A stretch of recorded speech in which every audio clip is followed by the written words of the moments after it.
ఇప్పుడు మీరు ఇక్కడ గంట చూస్తున్నారు చూడండి. స్వామి గారి గంట గురించి కానీ గంట ప్రత్యేకత గురించి చెప్పారండి. పంచలోహాలు బంగారు వెండి అన్నీ కలిసినది. ఆయన సమాధి అయినప్పుడు ఈ గంట మా పూర్వీకులు పెట్టినారు. ఓంకారం పోతుంది అన్నమాట ఈ గంట. చూడండి,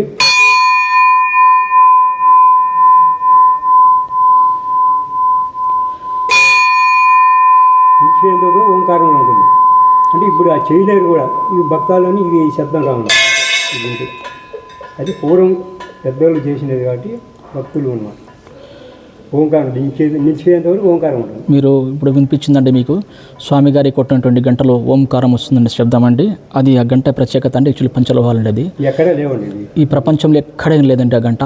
కేవలం ఆ గంట కేవలం యోగి వేమన స్వామి గారి ఆశ్రమంలో యోగి వేమన స్వామి గారి ఆలయం దగ్గర మాత్రమే ఉందండి గంట. ఆ గంటలో వచ్చే శబ్దం ఓంకారం అండి. అలా ఓంకారం వచ్చే శబ్దం వచ్చే గంటలు ఎక్కడే లేవండి. మీరు ఎక్కడైనా చూడొచ్చు. మీరు ఎక్కడ ఏ గుడి కన్నా ఏ పుణ్యక్షేత్రమైనా వెళ్ళండి. మీరు గంట అంటే గంట శబ్దం వస్తా కానీ అక్కడ ఓంకారం రాదండి. ఇక్కడ స్వామి గారు కొట్టాడు, ఇంకోసారి స్వామి గారి కొట్టి చూపిస్తారు. మీరు చూడండి, ఓంకార శబ్దం మీరు గమనించండి మీరు.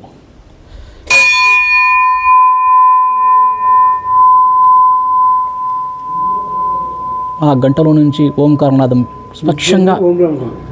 స్వచ్ఛంగా వినపడుతుందండి. ఓంకారనాదం అండి. ఆ గంట ఒక ప్రత్యేకత. ఈ స్వామి గారి ఆలయంలో ఉన్నటువంటి ఒక ప్రత్యేకత అంటే ఇది. ఇంకా స్వామి గంట నేను చెప్తాను. ఓకే స్వామి. మళ్ళీ భక్తాలు ఇదంతా ఏం లేవు. ఇది మామూలు గంటలండి. ఇది ఈ స్వామి గారి ఆలయంలో ఉన్నటువంటి ఈ మామూలు గంటలండి. ఇది దీనిలో ప్రత్యేకత ఏముండదండి. కానీ ఆ గంటలో మాత్రమే అండి ప్రత్యేకత ఉందండి.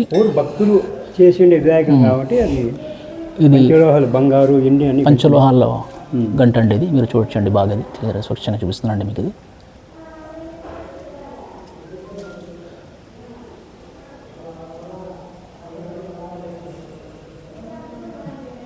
మీరు కొట్టండి, కొట్టు ముక్కు.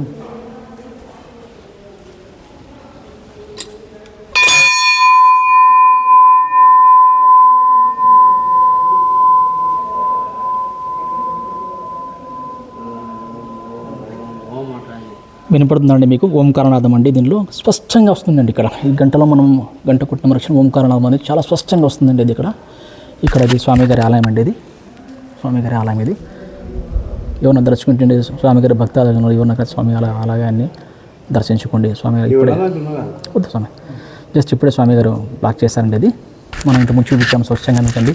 స్వామి గారి జీవ సమాధి కానీ స్వామి గారి అఖండ జ్యోతి అన్ని చూపించామండి. ఇప్పుడు తర్వాత స్వామి గారు బియ్యం వేశారండి.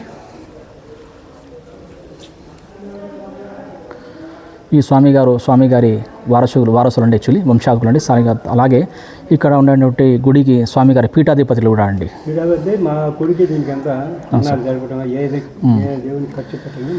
ఇక్కడ ఏ కార్యక్రమం అయినా సరే అండి, ఇక్కడ స్వామి గారి కొడుకులు అండి,